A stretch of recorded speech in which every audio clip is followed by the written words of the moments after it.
Hello everyone, welcome back to the channel. In this video I want to talk about The Walking Dead. Now I did a video not too long ago, a few months ago, where I basically said Walking Dead and this channel were kind of done, but I said I would do videos, sometimes. Now I've kind of walked back on that.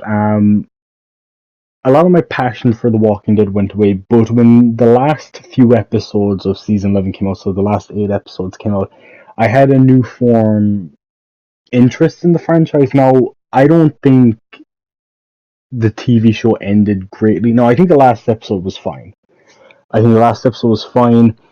But since I've last talked about The Walking Dead, quite a bit of information came out. We were getting a Rick and Michonne spin-off. Carol was no longer going to be in the Daryl spin-off. Daryl was going to France. And on top of that, Fear, The Walking Dead, is going to be ending with season 8, which will only be 12 episodes. Now, I've had a theory for a few years, and I've wanted to do a video for a long time regarding The Walking Dead, but I wanted to wait for a good time to do it, but there really is no good time. I wanted to get my editing skills better and doing editing clips and stuff. But what I have here is where I think The Walking Dead could ultimately go, and where I think as a franchise it could end in a way that really satisfies fans. Now, it may not satisfy everyone. Look, the TV show's ending did something I'm glad they didn't do. In the comic books, at the end they did a 25-30 year time jump, and I was hoping the show would not do that because I felt like it would ruin any potential spin-off. So if the Fear characters ever came back to The Walking Dead, that would be ruined by that. If Rick Michonne came back, that would be ruined by that ending. So I thought, hold off on that ending. Hold off on it for good fucking reason. Here's the reason. Where do I see The Walking Dead going from here? I think with a lot of the announcements that came out recently regarding Fear, it has kind of, if anything, solidified my idea of where The Walking Dead is going as a franchise. Now, the three main Walking Dead shows we had have all ended, right? Walking Dead has ended, World Beyond has ended, and Fear is about to end with its final season this year. And we don't know what's going on with Tales of the Walking Dead. The fact that they didn't confirm Tales was ending as well makes me think they are going to do a season 2 of that, so we'll see. Hopefully it's better. I have heard bad things, but I haven't watched it yet. I'm waiting to get a chance to watch it when it comes on DVD or Blu-ray or something. Now, Tales is not really part of this discussion, but the other three shows are. It's no secret AMC have wanted to basically make their own Walking Dead expanded universe. They want to do an MCU, Marvel Cinematic Universe, but with The Walking Dead. And think of The Walking Dead like this, right? If you're familiar with Marvel, everything from the first Iron Man movie all the way up to Avengers Endgame was phase 1, 2, and 3. And then Spider-Man Far From Home, which was the second Spider-Man movie in the MCU, that was supposed to be the beginning of phase 4, but they moved it to be more so an epilogue to the Infinity Saga. And that's important for what I want to say with The Walking Dead. Now, the Infinity Saga, Iron Man to Spider-Man Far From Home, was split into 3 phases. So you had phase 1, which was kind of more so building the Avengers, phase 2, which was introducing new characters and, getting to basically leading up to Age of Ultron, although Ant-Man was part of phase 2 as well and it came out after, but Age of Ultron was kind of a big event which led into Civil War, where phase 3 was the characters more so split and, coming together. Think of Walking Dead like that. Essentially think of The Walking Dead seasons 1 through 7, Fear the Walking Dead seasons 1 to 3, and the webisodes Torn Apart, Cold Storage, The Oath, Flight 462, and Passage, along with The Walking Dead Survival Instinct and Dead Reckoning games. Think of that as phase 1. That is where these stories are more so non-connected. Some of them might connect here and there, but for the most part, they are divided. Phase 2 would be The Walking Dead seasons 8 through 11, Fear seasons 4 through 7, maybe 8, World Beyond season 1 and 2, along with the Red Machete web series, the Althea tapes, and pretty much everything else that's come out in the last couple of years. Now, you have Phase 2, which is more so about introducing a big threat, the CRM. And during Phase 2, you've seen how the CRM have connected with all three main stories, so World Beyond, Fear, and The Walking Dead. For The Walking Dead, they took Rick, Anne's gone, Heath was taken. For Fear, Althea and Isabel had their connection, and characters like Morgan and Alicia have actually full-on seen the helicopters. And World Beyond, for those that actually watched it, like I did, you would know that for World Beyond, they fucked over, like the CRM fucked over their own communities and were pretty much going to wipe all of them out.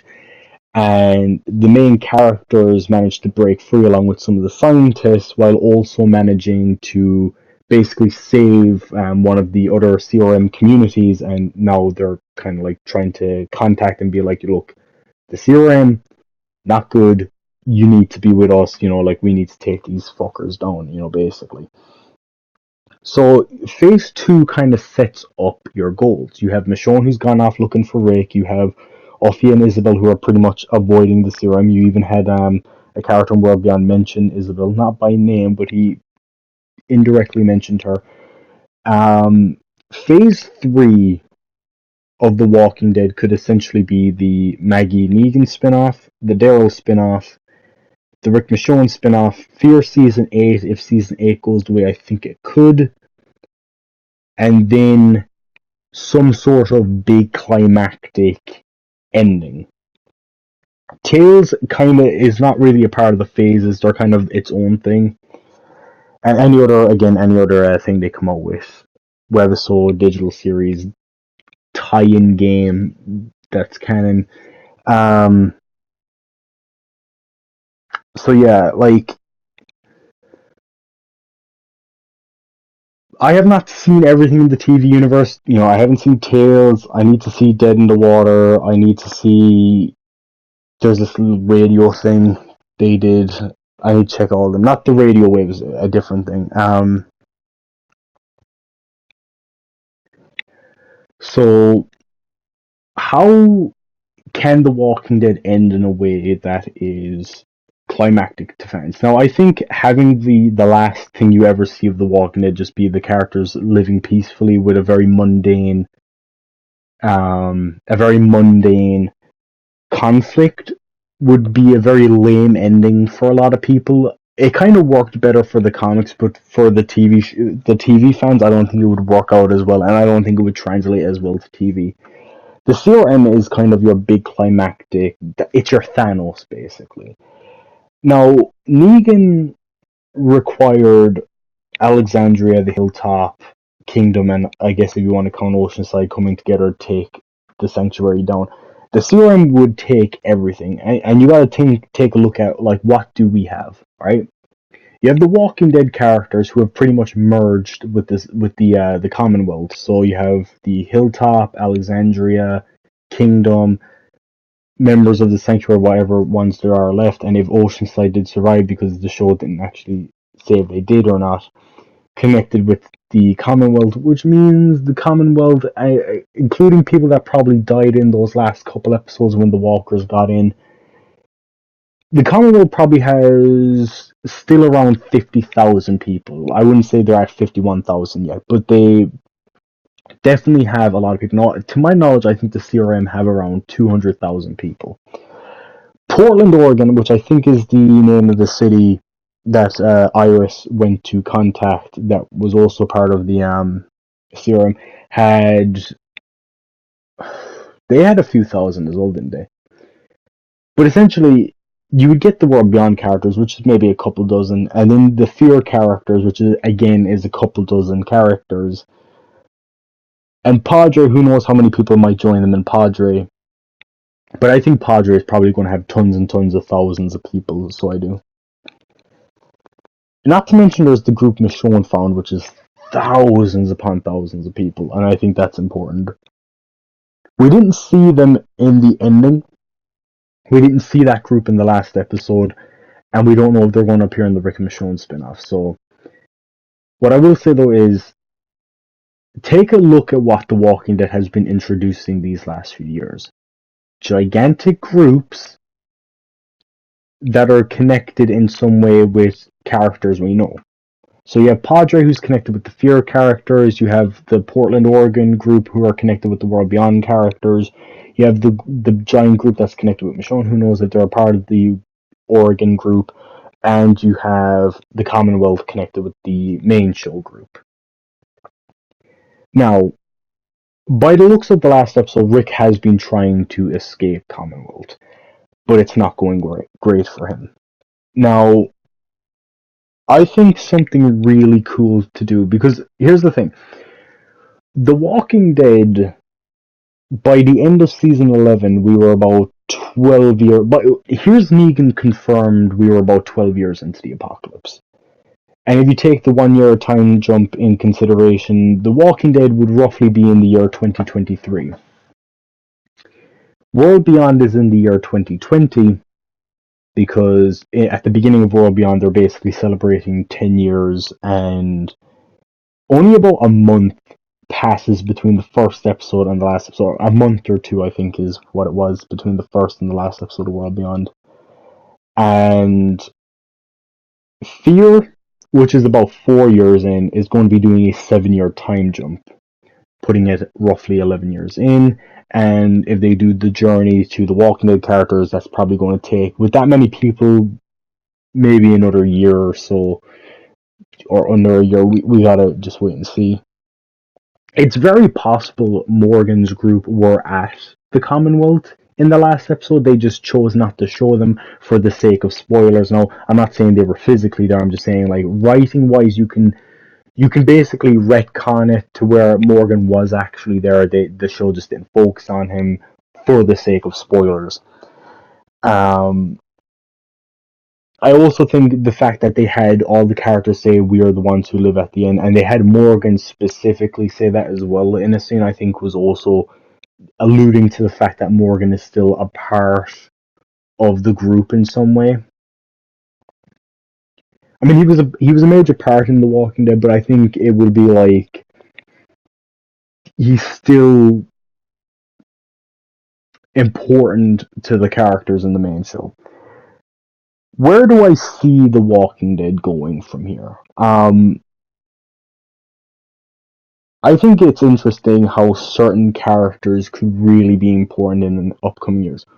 World Beyond, I know, has a lot of people that don't like it.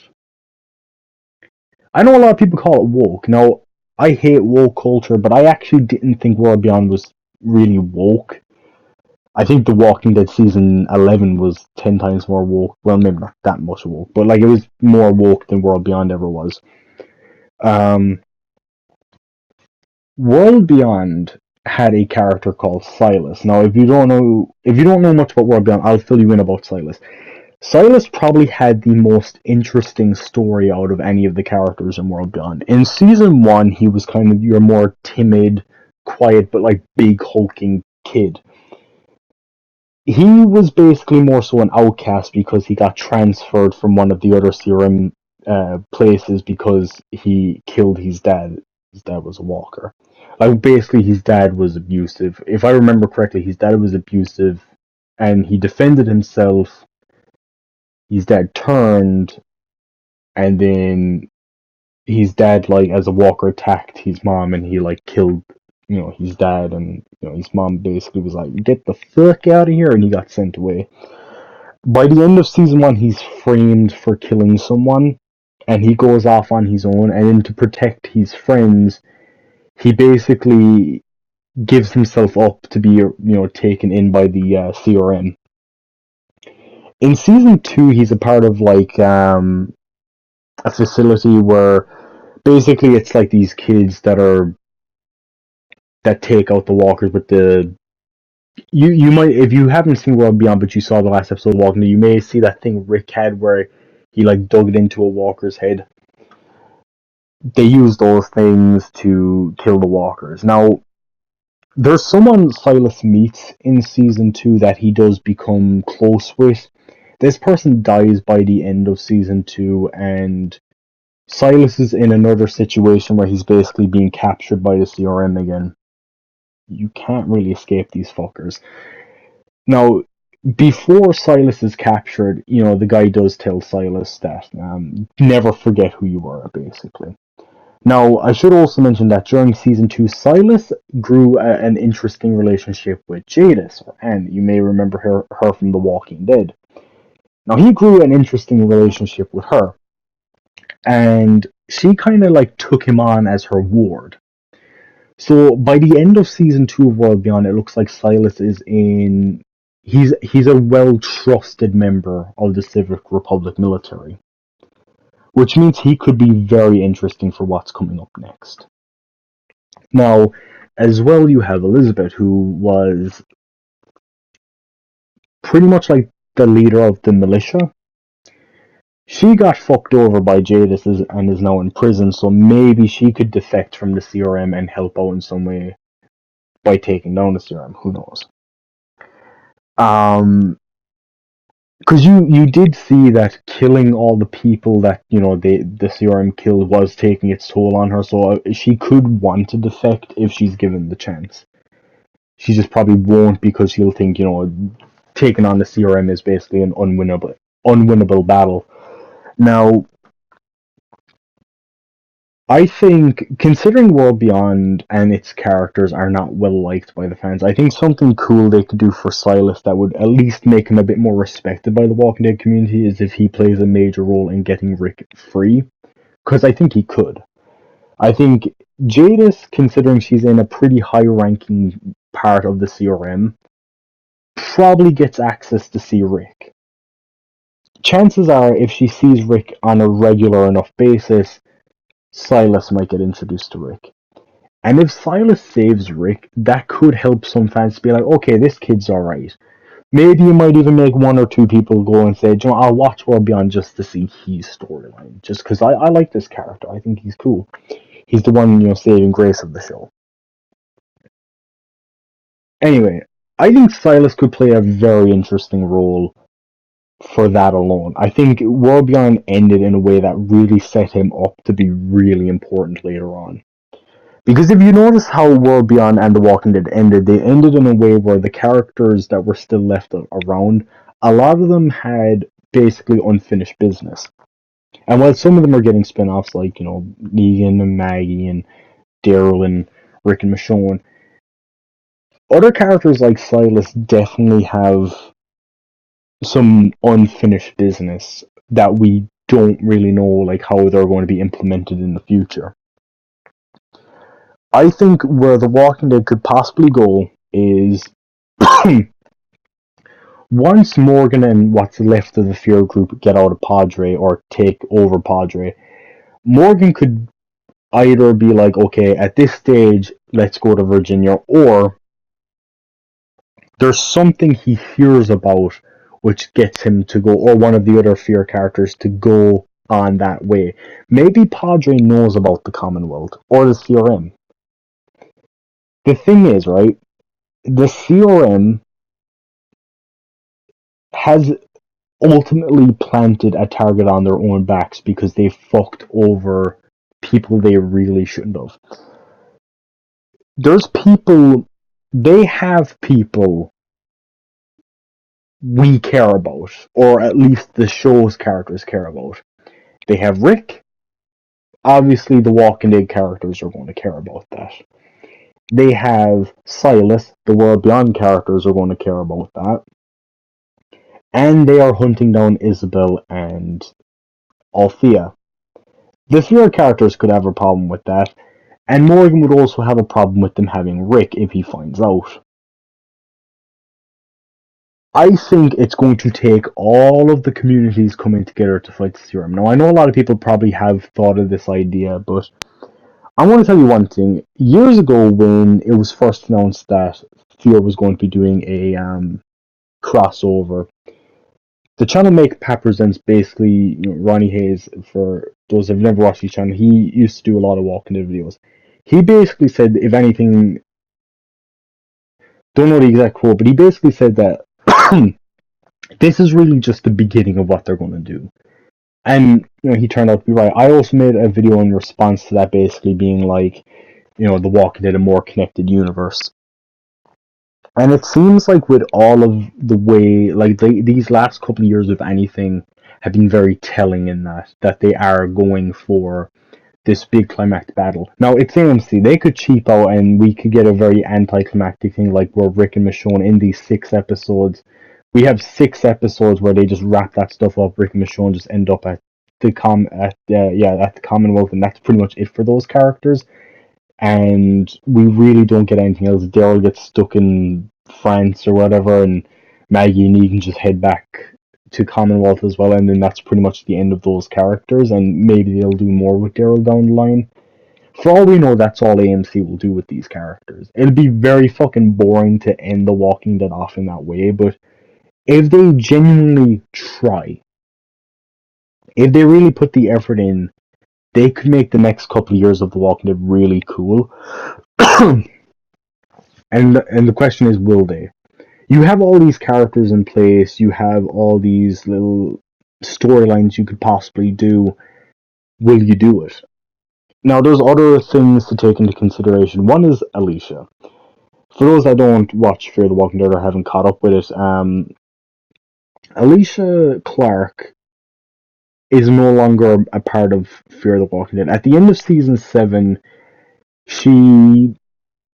her faith is kind of left up in the air. Either, she stays behind. She stays behind and is on her own. Now, she's someone that was getting sick from infection, but it's kind of left open in the air whether her hallucination at the end of her episode was either her passing on, dying, or if this was just a dream and she was going to, wake up eventually and then, carry on her journey.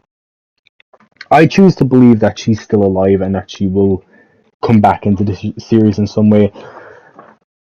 I think if Fear, we don't know if it's going to get any spin-offs. I kind of doubt it will, just because Fear doesn't get the numbers of ratings Walking Dead does. I think really the only Fear characters that would do well if they got a spin-off is Morgan and Alicia. I think those are the only characters that would do well with their own spin-off.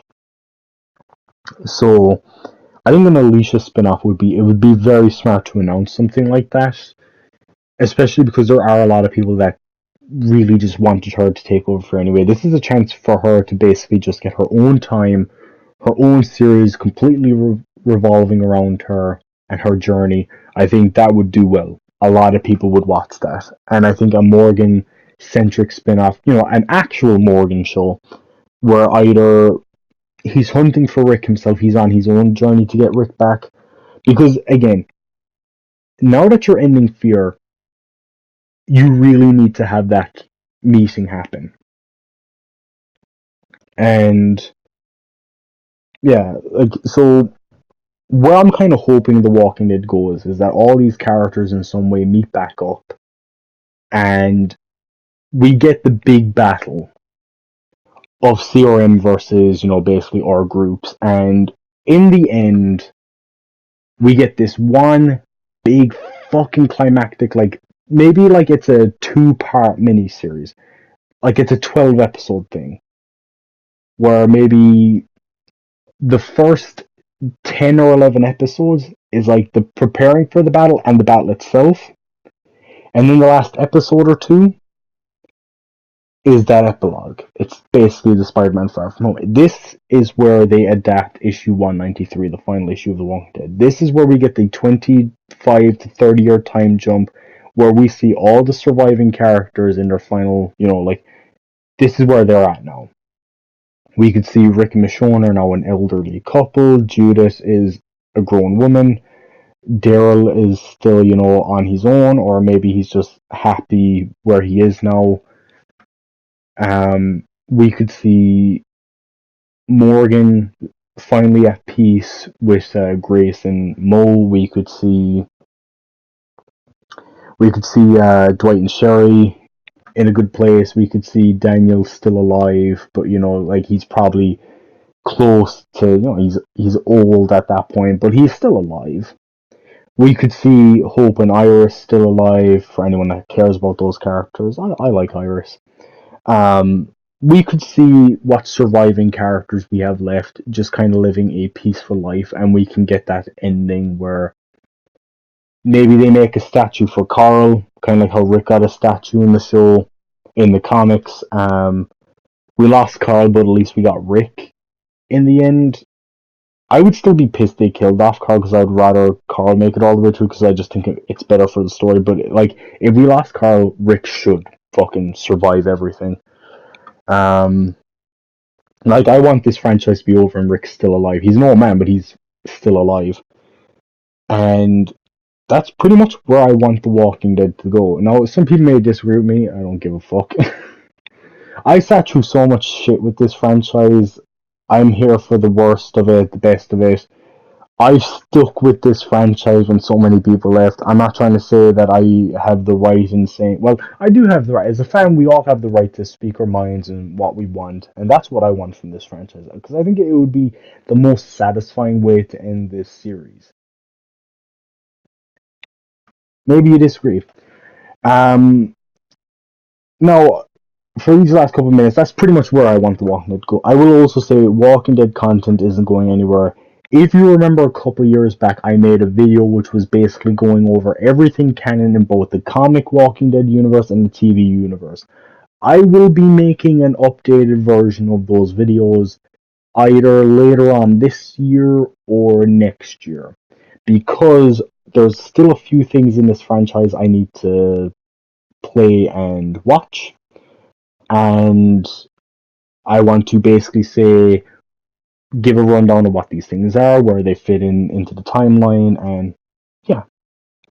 So I don't know which one will come first.